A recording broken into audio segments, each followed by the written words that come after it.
Je ne sais pas ce qu'en pensent les auditeurs d'Europe 1. On va les prendre en ligne. Et dans un instant, j'aimerais aussi qu'on ait les mots de Dominique de Villepin. On va réagir aussi là-dessus, parce que je pense qu'il a une idée derrière la tête. On s'en est parlé déjà ce week-end. Ouais, exactement. J'étais en pleine forêt de Chantilly quand mon téléphone a sonné. Analyse politique de Cyril Hanouna. Merci. Écoutez, si ça vous intéresse pas, n'en dégoûtez pas les Merci. Merci. N'en dégoûtez pas les auditeurs. Merci. Jérémy est avec nous. Jérémy de Seine-Saint-Denis. Merci, Jérémy. Bonjour à tous, à Cyril et toute l'équipe. Bonjour. Jérémy, est-ce que vous êtes d'accord avec moi quand je dis que c'est inadmissible d'entendre un responsable politique dire ça sur une radio? Bien, vous trouvez que je suis un petit peu dur? Non, tu as tout à fait raison. La LFI, c'est des guignols, des islamo-gauchistes. On est habitué à tous leurs dérapages. Ils vivent vraiment sur une autre planète. Et puis, ils sont électoralistes. Mais je trouve qu'on parle beaucoup d'eux, alors qu'en fait, je pense qu'ils ont très peu de pouvoir, parce que c'est juste des députés d'opposition, qui votent, etc. Mais si je peux me permettre, Jérémy, moi le problème que j'ai avec eux, c'est que quand il y a des drames, quand il y a des choses très graves qui se passent, les personnes qui font ces méfaits se sentent pousser des ailes grâce à un parti politique qui est derrière eux aussi. Attention. Je sais pas si en fait les parce que c'est même pas une question de religion ou de quoi ou qu'est-ce. C'est-à-dire que dès qu'il y a quelqu'un qui fout le bordel n'importe où, ils seront pour lui. Et là, je parle pas du tout ni de religion, ni de rien à voir. Voilà, c'est n'importe qui fout le bordel. La LFI va le défendre. C'est ça en fait l'histoire. Ils sont pour la bordélisation de la société. Donc tous ceux qui sont là pour foutre le bordel, ils se disent de toute façon, on a la LFI derrière nous, même et eux aussi le font. C'est un parti révolutionnaire, n'oublions pas. Oui, mais bon. Mais nous, on suit l'info, on est un peu intellectuel, etc. Mais je sais pas si les racailles et les délinquants s'intéressent vraiment à la politique. Je pense que ils font des actes violents, ils s'en prennent aux plus faibles, et finalement ceux qui ont laissé ça sans animer, c'est le gouvernement. C'est ceux qui ouvrent les vannes de l'immigration qui contrôlent pas. Et par exemple, tu vois, quand Lola ou des innocents sont tués, moi, si j'étais le président, j'irais tout de suite au chevet des familles. Et là, on a par exemple le président qui s'appelle Macron, qui a été élu 2 fois par des idiots, n'est pas du tout solidaire avec les victimes. Et c'est lui qui a laissé tout ce climat s'instaurer, qui construit pas de prison, qui ne vérifie pas qu'il y ait des peines planchées, qui laisse les criminels sortir, qui a nommé Dupond-Moretti, qui a été un ministre de la Justice, mais horrible pour la France. C'est un ministre de Justesse. On devrait plus dénoncer ça. Et là, les filles, si tu veux, bon, évidemment, ils sont encore pires. Heureusement, ils ne sont pas au pouvoir. Mais c'est que comme un drapeau rouge pour un taureau. Et finalement, les vrais responsables, c'est ceux qui sont au gouvernement depuis longtemps et qui laissent tout ça s'installer et qui critiquent tout le temps ce qu'on appelle l'extrême droite. Mais pour moi, c'est le parti de bon sens. Aujourd'hui, si tu critiques juste l'immigration ou l'islamisme, tu es maintenant d'extrême droite. On l'a vu avec Boualem Sansal, qui est critiqué comme... Et voilà, c'est ça le vrai problème, je pense. Mais bien sûr, tu as raison de dénoncer les paroles outrancières des islamo-gauchistes. Non, mais parce que ce qui me dérange, en fait, Jérémy, c'est qu'ils ont le droit de tout faire. Moi, je suis désolé, sur des antennes, nous, on le sait, on est bien placé pour le savoir. Normalement, quand on dit des choses qui, pour moi, sont des appels un peu à la haine, je suis désolé. Les mecs, c'est limite. C'est limite. Donc aujourd'hui, chaque fois, ils sont limites dans leurs interventions médiatiques. Et aujourd'hui, on ne peut pas non plus tout dire. Excusez-moi. Et en fait, tu sais pourquoi ils veulent censurer ta C8 et pourquoi France TV ou France Inter peuvent tout faire? Parce qu'en fait, l'Arcom, ils sont main dans la main avec cette idéologie-là. Mais qui a nommé les présidents de l'Arcom? Qui laisse faire? C'est l'État, c'est le gouvernement, encore une fois. Et en fait, Macron, il fait du en même temps. Mais c'est un jeu dangereux où en fait, il tolère tout ce bordel, je pense. Jérémy, vous faites quoi dans la vie? Moi, je suis au chômage, mais à la base, je suis développeur. D'accord, bravo Jérémy. En tout cas, merci d'avoir été avec nous. C'était extrêmement intéressant de vous avoir. Je vous fais de gros bisous, Jérémy. Merci d'avoir été avec nous sur Europe 1. Merci.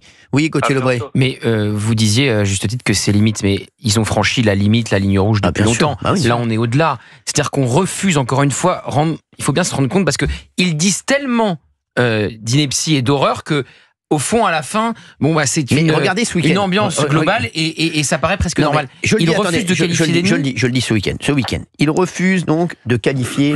Ils refusent de qualifier, on l'a dit, il y a d'ennemis les islamistes. D'ennemis les islamistes. derrière. Donc là, il y a eu Éric Coquerel. Il y a eu Thomas Porte qui insulte le Figaro de torchon islamophobe après une enquête sur la France insoumise et les islamistes.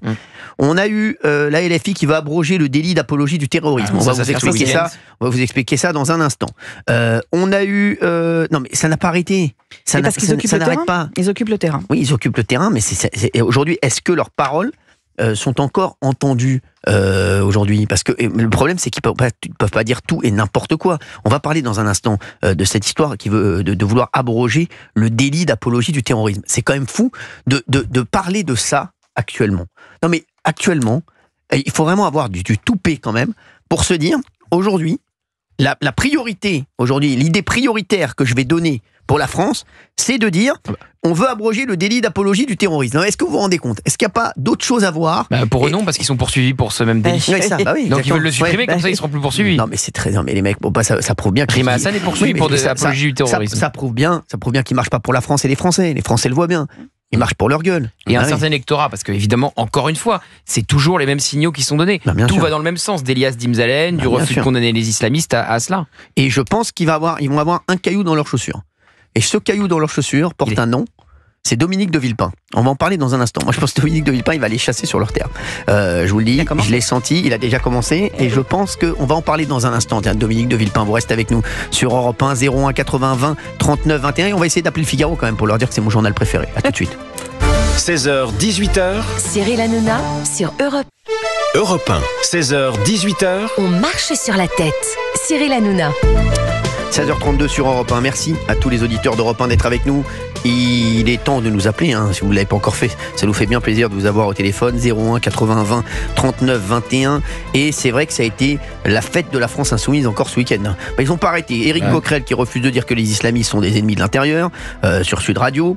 On a Thomas Porte qui insulte le Figaro de torchon islamophobe après une enquête sur la France insoumise et les islamistes. Et on a la LFI qui va abroger le délit d'apologie du terrorisme. Vous nous appelez pour tout ça. 01 80 20 39 21. Bien entendu, on vous attend sur Europe 1. Il y a Michel qui veut réagir. Michel de La Rochelle. Bonjour Michel. Bonjour Cyril. Merci d'être avec nous Michel. Avec plaisir.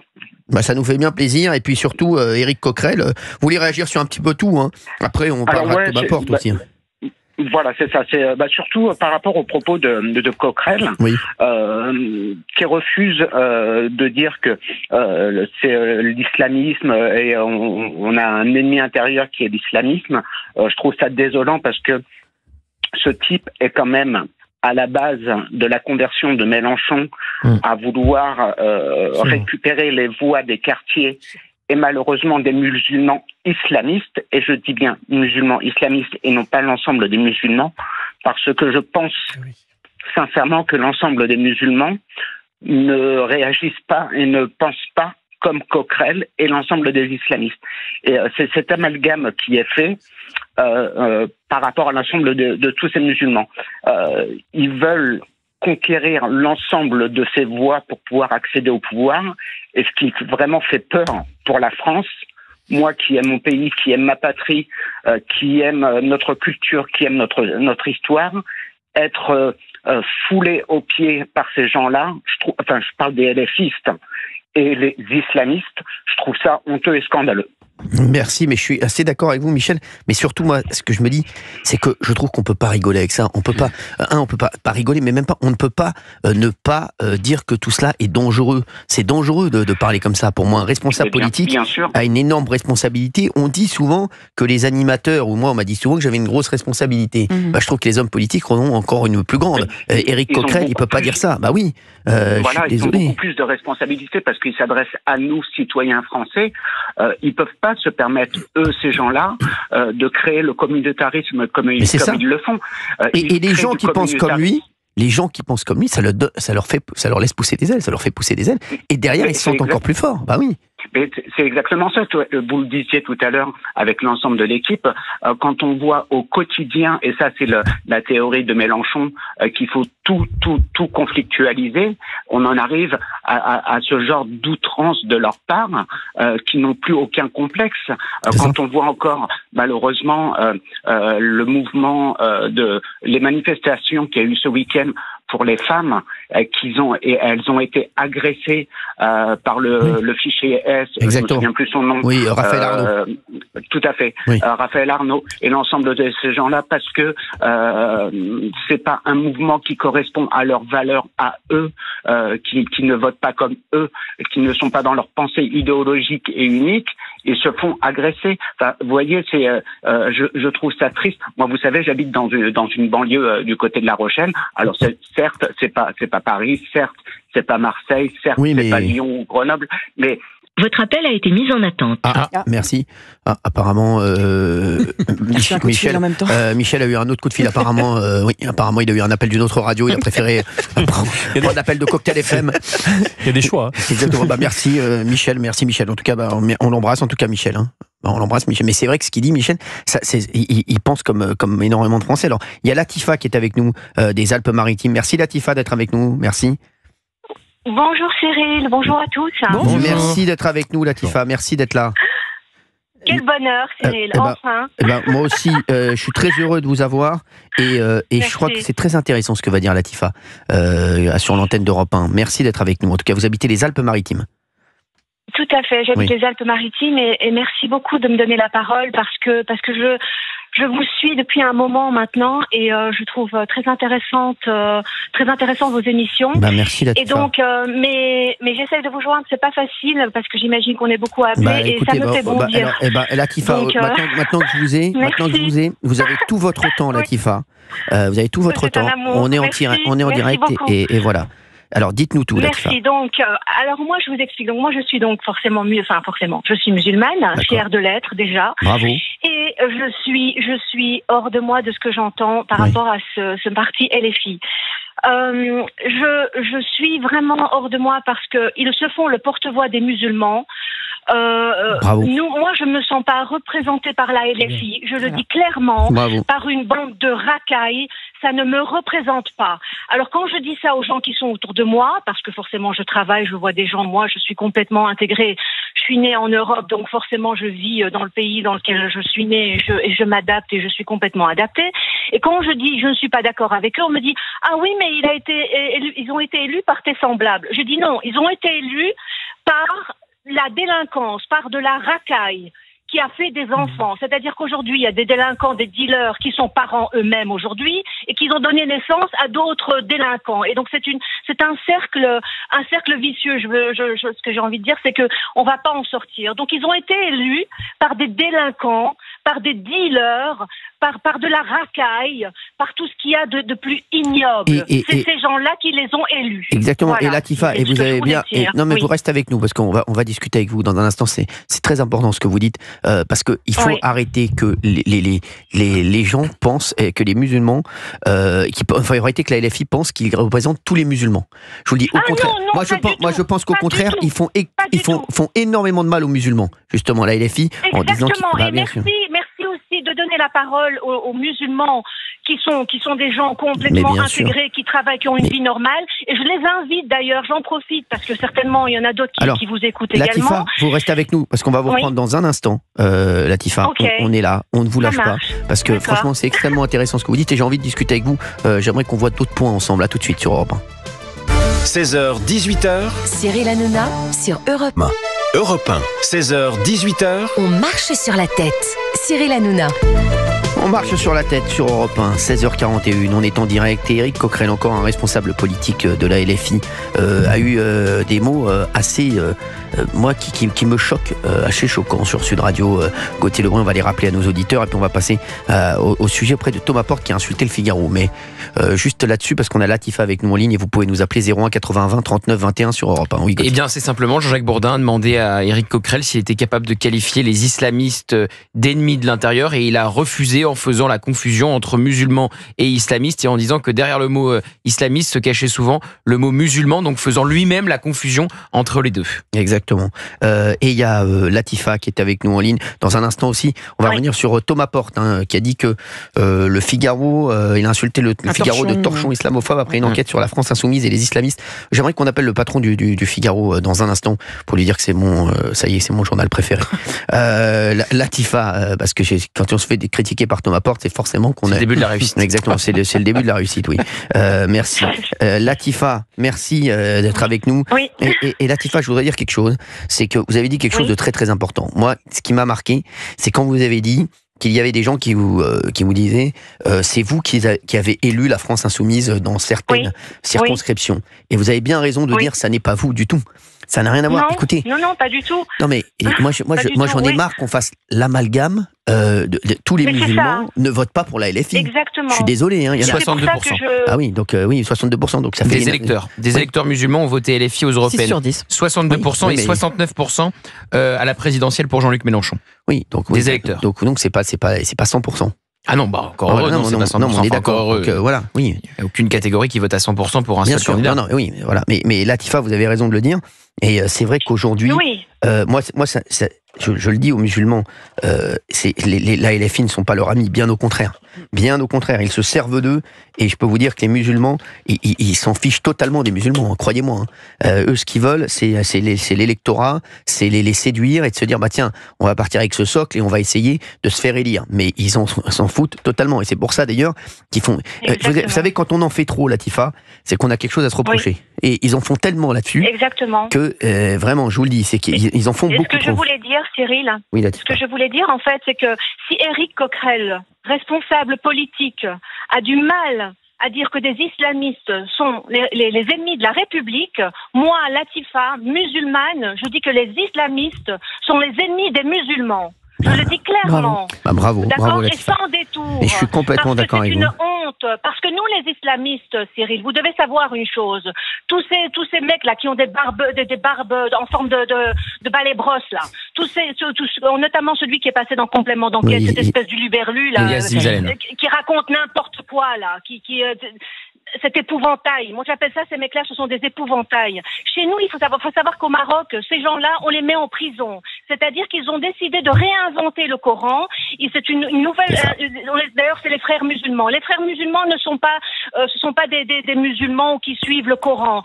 Ils ont réinventé le Coran à leur manière. Et au Maroc, ces gens-là, on les met en prison. Parce que forcément, comme vous le savez, Mohamed VI est le premier prophète des musulmans. Donc forcément, ils réinventent l'islam à leur façon et ils embrigadent des jeunes. Et vous avez maintenant des influenceuses qui sont devenues, elles, des prêcheuses comment dirais-je, qui disent aux autres jeunes filles comment porter comment ça fait cette influenceuse là, qui porte un voile maintenant, Maëva Guénam.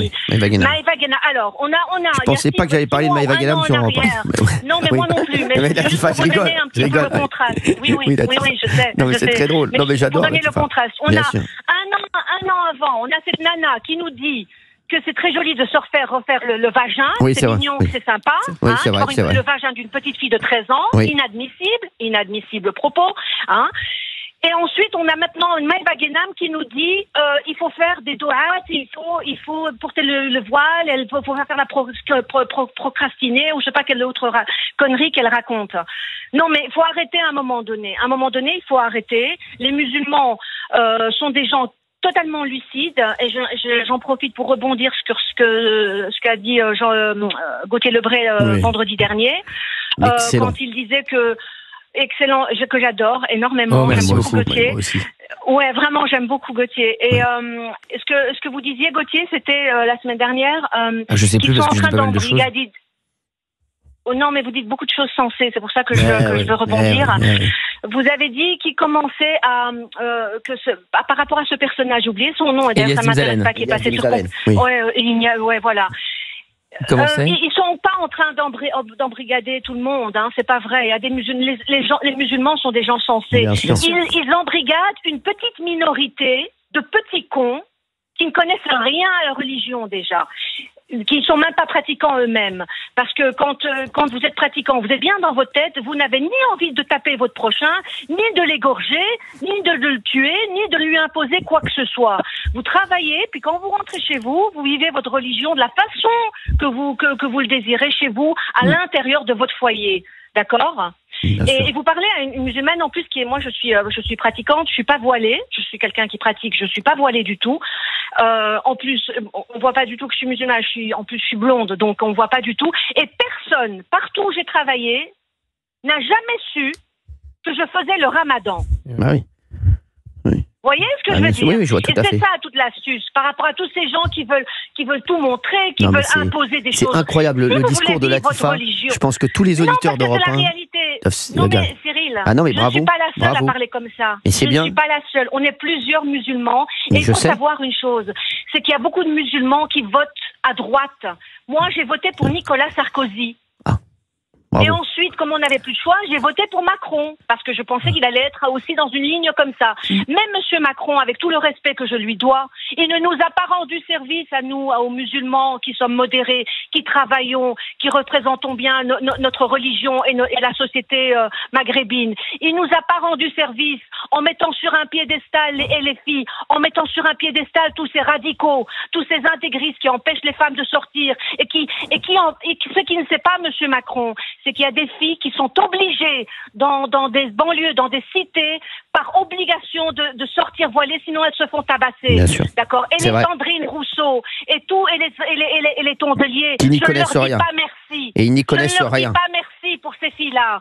Je ne leur dis pas merci, Cyril. Elles ont pas. Moi, je parle pas de moi parce que moi, je suis assez émancipée. Puis j'ai une famille très équilibrée.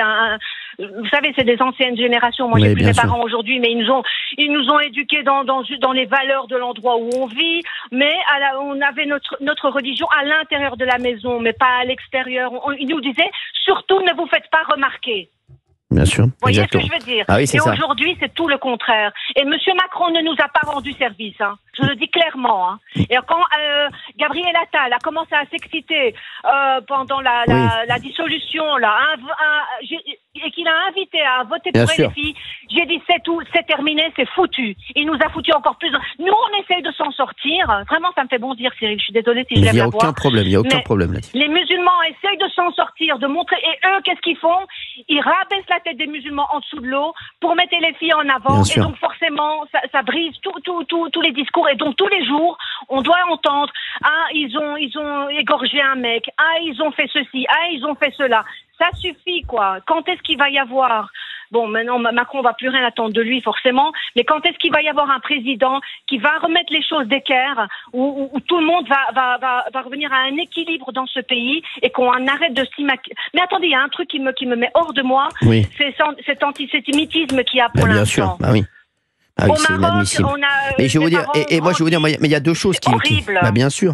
Mais je vais vous dire, mais le problème qu'il y a aussi, c'est que, comme vous l'avez dit, la France insoumise font du mal, bien sûr, à la communauté juive, mais également à la communauté musulmane. Beaucoup. Et je vais vous dire, bien sûr qu'ils nous font du mal. Ils font énormément de mal. Sur votre antenne, Et ils font énormément de mal aussi aux relations entre la communauté musulmane et la communauté juive. C'est eux qui ont mis énormément d'huile sur le feu. Que, vous savez, au Maroc, j'ai encore été cet été, Cyril. Oui. Ils sont choqués de ce qu'il se passe en bien France. Sûr, mais je le sais. Les Marocains, les vrais Marocains, c'est vrai. Ils sont choqués. Et ils se disent, mais enfin, parce que chez nous, moi je suis mes parents étaient de Tanger, et dans un peu plus loin, on a une synagogue à Tanger. Il y a 2 synagogues. Ils en ont même construit une toute nouvelle maintenant. Et les gens qui vont à la syna, ils passent en près dans la rue, ils viennent boire leur thé. Mais à qui ça traverserait l'esprit d'aller égorger ou de taper ces gens? Mais personne. Mais ça, c'est en France uniquement, parce que Macron a permis tout ça. Il n'y a plus de limites. Ils ont laissé un venin, un serpent, un poison rentrer dans le gouvernement. Et en plus, à la papesse de tout ça, à Rima Hassan. Alors là, on est foutu. Et s'il n'y a pas un sursaut de la part du gouvernement, parce qu'ils voient tout ça, toutes les conneries qu'ils sortent tous les jours, et ils ne bougent pas, il n'y a pas de destitution, il n'y a pas d'enlever l'immunité, il n'y a pas un gars un peu lucide là-dedans qui peut créer une loi qui enlève l'immunité parlementaire si ça va trop Bruno Retailleau, on est capable. On ne peut pas, mais je veux dire, ils sont censés, ces gens-là, ils sont intelligents, plus intelligents que moi, que tout le monde peut-être sur le plateau, non? Et il n'y en a pas un qui réfléchit, qui dit ça va un peu trop loin. C'est pas sûr. Vous savez, hier, je discutais avec un ami, il me disait hier soir, il me disait, excusez-moi, vous pensez vraiment Il me dit, vous pensez vraiment, il me disait un ami qui connaît bien la politique, il me disait, vous pensez vraiment, il m'a dit, est-ce que tu penses vraiment qu'il y a les meilleurs en politique? Les meilleurs, les plus intelligents. Dans le privé. Ils sont dans le privé. Ils sont dans des boîtes privées. Ou bien ils montent leur boîte. Oui. Bah oui, ils me disent les politiques aujourd'hui, c'est pas quand on dit ils sont intelligents, c'est pas la crème de la crème. La crème de la crème, c'est ceux qui ont monté des sociétés, qui travaillent dans des grosses sociétés où ils font voilà, c'est la priorité aujourd'hui pour un mec qui veut réussir, il veut pas être homme politique. Il veut être homme d'affaires. Comme je dis souvent, moi, le but, c'est les mecs aux États-Unis, ils veulent tous être Elon Musk. Ils veulent pas être, ils veulent pas être Donald Trump ou Joe Biden. Hein. Ils veulent être Elon Musk. Vous savez la belle gifle qui a été donnée. Vous savez c'est laquelle? C'est que Donald Trump a été élu. Et qui c'est qui a voté pour Donald Trump, Cyril? Qui c'est? Des Noirs, des Arabes, des Hispaniques. Donc qu'est-ce que ça veut dire? Ça veut dire que ces gens-là aussi sont peut-être comme moi et d'autres musulmans qui pensent comme moi. Ça veut dire qu'ils ont envie un peu de rigueur aussi. Et vouloir l'autorité, c'est pas être raciste. Vouloir l'autorité, ce n'est pas égal à être raciste. Exactement. Autorité, ça veut dire, ça montrer un chemin, c'est-à-dire sinon ça devient l'anarchie. Voilà. Et l'anarchie aujourd'hui, c'est LFI, c'est-à-dire ça hurle sa gueule, mais est-ce que ça représente quelque chose? Ça ne représente rien. Donc il faut de l'autorité. Et parler d'autorité, c'est tout à fait normal. Ce n'est pas égal raciste. Et alors ils mettent un peu en espèce d'épouvantail Marine Le Pen. Mais aujourd'hui, Marine Le Pen, pour moi, c'est pas du tout l'extrême droite. Hein. Elle me fait pas peur du tout, moi, Marine Le Pen. Hein. Marine Le Pen me fait absolument pas peur. Hein. Moi, celui qui me fait peur, c'est Mélenchon. Hein, parce que si nous, on a président Mélenchon, il n'y a plus aucune fille musulmane des cités ou des quartiers qui va pouvoir sortir. Hein. Il va donner un blanc-seing à tous les hommes. Hein. C'est comme toutes ces féministes. Elles sont d'accord qu'il y a des bateaux et des bateaux, que de mecs qui arrivent, de migrants, que des hommes. Mon Dieu, ce seraient des femmes, des enfants, des bébés. C'est tout à fait logique de les secourir. Mais que des hommes, que des espèces de cinglés qui viennent de partout pour égorger des mecs complètement perdus. Qu'est-ce qu'ils font? Ils violent des nanas. Mais ça, elles sont d'accord avec ça? Moi, en tant que musulman, je vous dis que je suis pas d'accord avec ça. Voilà merci. Merci Latifa d'avoir été avec nous. Bon, ça a pris le temps que vous soyez à l'antenne, mais bon, ça valait le coup quand même. Hein. Merci Latifa. Merci d'avoir été avec nous, Latifa. Je vous fais de gros bisous. Vous nous appelez quand vous voulez. On se rappellera de vous sur Europe 1, bien entendu. Dans un instant, tiens, Thomas Porte, il a insulté le Figaro de torchon islamophobe après une enquête sur la France insoumise et les islamistes. Donc j'appellerai dans un instant le patron du Figaro, tiens, pour lui dire qu'à mon avis c'est devenu mon journal préféré. Car si Thomas Porte on dit du mal, c'est que ça doit être c'est un bon magazine. Bravo à eux. Non mais c'est sûr. Il a dit du mal de moi une fois. Il a dit du mal de vous. Bah voilà. Et bah voilà, alors que vous êtes le génie des génies. Non, mais c'est vrai. Bah oui. Tiens, on va parler de ça et puis on va parler la LFI qui va abroger le délit d'apologie du terrorisme. Et je vous parlerai dans un instant aussi du rendez-vous entre Michel Barnier et Marine Le Pen. À tout de suite sur Europe 1. Europe 1, 16h-18h, on marche sur la tête.